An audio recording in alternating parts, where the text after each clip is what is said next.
ഈ നല്ല ഈ ചൂട് സമയത്ത് അതിനകത്ത് തണ്ണിമത്തൻ ജ്യൂസ് അടിച്ചു. ഇന്നലെ ലൈം ജ്യൂസ് അടിച്ച് പിടിയായിരുന്നു. ഇന്നലെ ആദ്യക്കുട്ടൻ നോക്കം ഉണ്ടായിരുന്നു. അയ്യോ എൻ്റെ പൊന്നെ, ഈ ചൂടത്ത് എന്തെന്നൊക്കെ പറഞ്ഞാലും നിൽക്കത്തില്ല.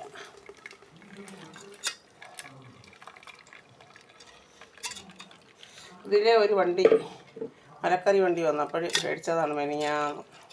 ഒരു ആദ്യക്കുട്ടൻ പോയപ്പോൾ എന്നാൽ കുറച്ചുകൂടെ കണ്ടിച്ച് കൊടുക്കാൻ മറന്നുപോയി. മെനിഞ്ഞാന്ന് കണ്ടിച്ച് ജ്യൂസ് അടിച്ച് കുറച്ചുകൂടെ നല്ല ജ്യൂസ് അടിക്കാൻ മറന്നുപോയി. കുട്ടൂസ് മോൻ്റെ അമ്മയും രാവിലെ അക്കരെ പോയി. കുട്ടൂസ് മോൻ്റെ അറ്റാച്ച് അവിടെ ഒറ്റയ്ക്കെല്ലാം ഉണ്ട്. അതുകൊണ്ട് ഇപ്പോൾ വയ്യാത്തതുകൊണ്ട് പല്ലെടുത്ത് തയ്യലും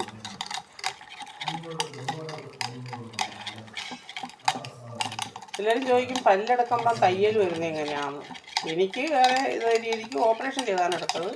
അപ്പോൾ എല്ലാവർക്കും ഒരേ രീതിക്കെന്നാണ് എല്ലാവരും വിചാരിക്കുന്നത്. എൻ്റെ മോളെ കാര്യം പറയുകയാണെങ്കിൽ അതിനാണെങ്കിൽ സത്യം പറഞ്ഞാൽ അതിനൊട്ടും നടുവിന് കംപ്ലൈൻറ്റ്. അതായതുകൊണ്ട് ഇങ്ങനെയൊക്കെ നടക്കുന്നുള്ള ഞാൻ എപ്പോഴും ചോദിക്കും, നിനക്ക് നിൻ്റെ ആരോഗ്യം നോക്കിയിട്ടുള്ള കാര്യം ചെയ്താൽ പോരെ മോളെന്ന്. അതിന് നടക്കാൻ പോലും വയ്യാത്ത രീതിക്ക് നടുവിന് വേദനയാണ് എപ്പോഴും. അതുകൊണ്ട് ഇവിടെ മിറ്റമെന്ന് പറഞ്ഞൊരു കാര്യം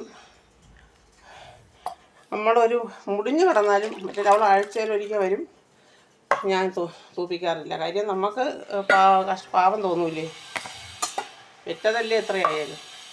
ആ ഒരിതുകൊണ്ട്